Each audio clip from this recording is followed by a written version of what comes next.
देखो modified tools chapter 2 का ये पार्ट है। ठीक है, मॉडिफाइड टूल्स। ठीक है, मॉडिफाइड टूल्स में एम एंटर मूव, सी ओ एंटर कॉपी। आज मैं आपको एक पीडीएफ दूंगा। ठीक है जी।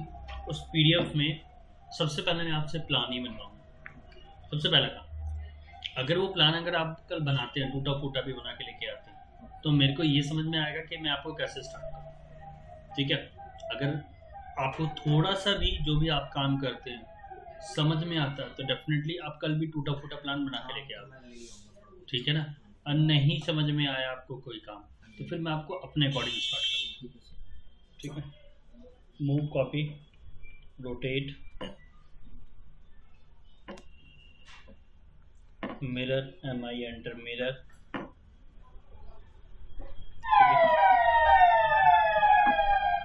T R double enter, that is called trim. E X double enter, that is called extend.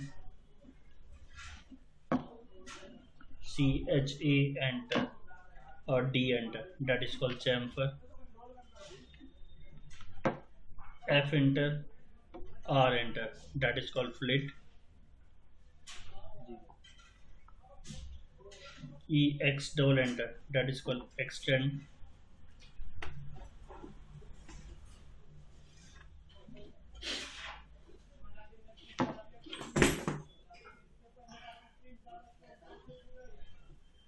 S C enter, that is called scale. S enter, that is called stretch.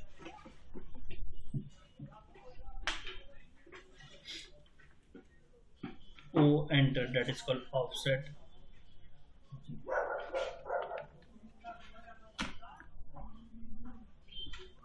X enter, that is called explode.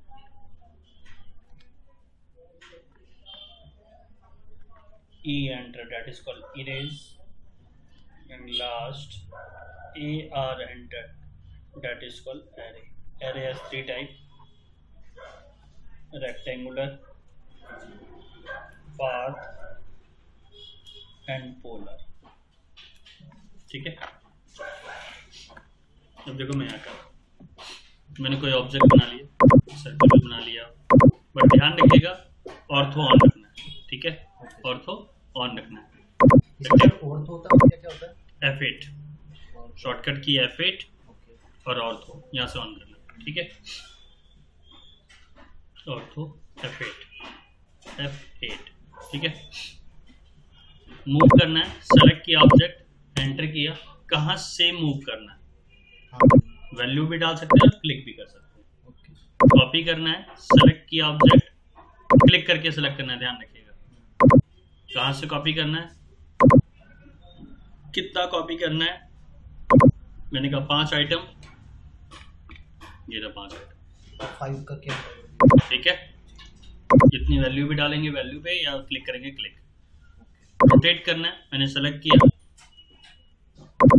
Enter किया, मैंने कहा यहाँ centre से rotate करना है, कितने angle पे rotate करना है, मैंने कहा कॉपी के साथ रोटेट करना है, मैंने कहा 60 डिग्री पे कॉपी हो जाए, हो गया रोटेट।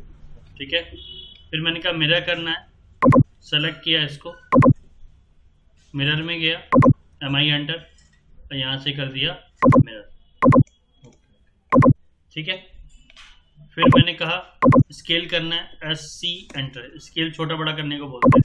मिरर के लिए कौन सी कमांड दी सर? एम आई एंटर लिख रखा है, मैंने लिख रखा है, सब लिख दिया यहाँ पे, आपको लिखने की जरूरत नहीं पड़ेगी।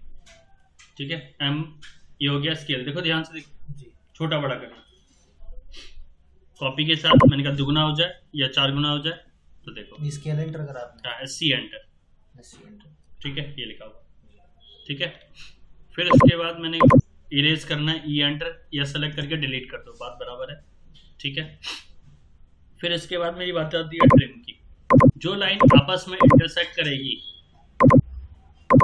या 2021, 22, 23 और दिन कहता है इंटरसेक्ट ना भी करे तो भी मैं लाइन को ट्रिम कर दूंगा, लेकिन पुराने वर्जन में लाइन इंटरसेक्ट करेगी तभी ट्रिम करेगा। तो टी आर डबल एंटर मैंने लिखवाया इसलिए जानबूझ के।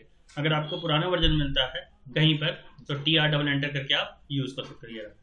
ठीक है, ये देखो ये देखो यहाँ पे ये रहा ट्रिम, ठीक है, ठीक। यार डबल एंटर दबा के आपने उस पे क्लिक कर। हाँ ठीक है, सिंगल एंट्री भी करो क्योंकि आपके पास लेटेस्ट वर्जन है तो आपको कोई दिक्कत नहीं, ठीक है। अब आ गया एक्सटेंड, एक लाइन खींच ली, लाइन क्या कि जब तक बाउंड्री रहेगी तभी तक लाइन एक्सटेंड होगी, अन्यथा एक्सटेंड नहीं होगी। अब देखो आगे नहीं होगा। ये आपने सर क्या कौन सी कमांड दी? EX डबल एंटर, ठीक है, ये लिखा हुआ ये रहा एक्सटेंड, ठीक है, ये रहा, ये छठे नंबर, ठीक है। अब इसके बाद बारी आती है फिर नेक्स्ट हमारी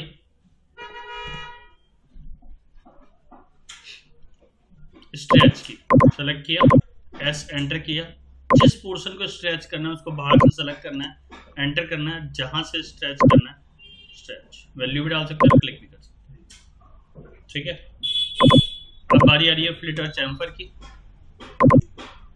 एक रेक्टेंगल बनाया मैंने या एक लाइन ले लिया फॉर एग्जांपल 10 बाय 10 की लाइन ले ली और टॉप पे क्लिक कर, ठीक है।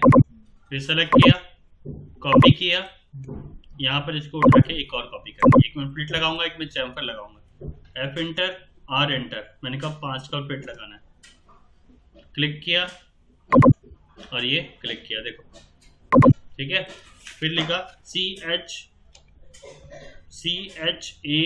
एंटर चैम्फर, ये रहा फ्लिट, ये रहा F enter R enter, chamfer ये रहा CHA एंटर और D एंटर, ठीक है। डिस्टेंस डाली मैंने 5 एंटर और 5 एंटर, देखो ये लग गया चैम्फर, ठीक है। वो हमने रेक्टेंगल में फ्लिट और चैम्फर देखा था और ये हमें अलग से लगाना, तो हम कैसे लगाएंगे, ये हमने एक अलग से लगा के देखा, ठीक है। फ्लिट और चैम्फर के बारे में बात आता है एरे। एरे क्या कहता है? एरे से पहले एक last second last third last command देते थे, ऑफसेट, वो एंटर किया, मैंने 2 का ऑफसेट डाला, दैट इज कॉल्ड ऑफसेट।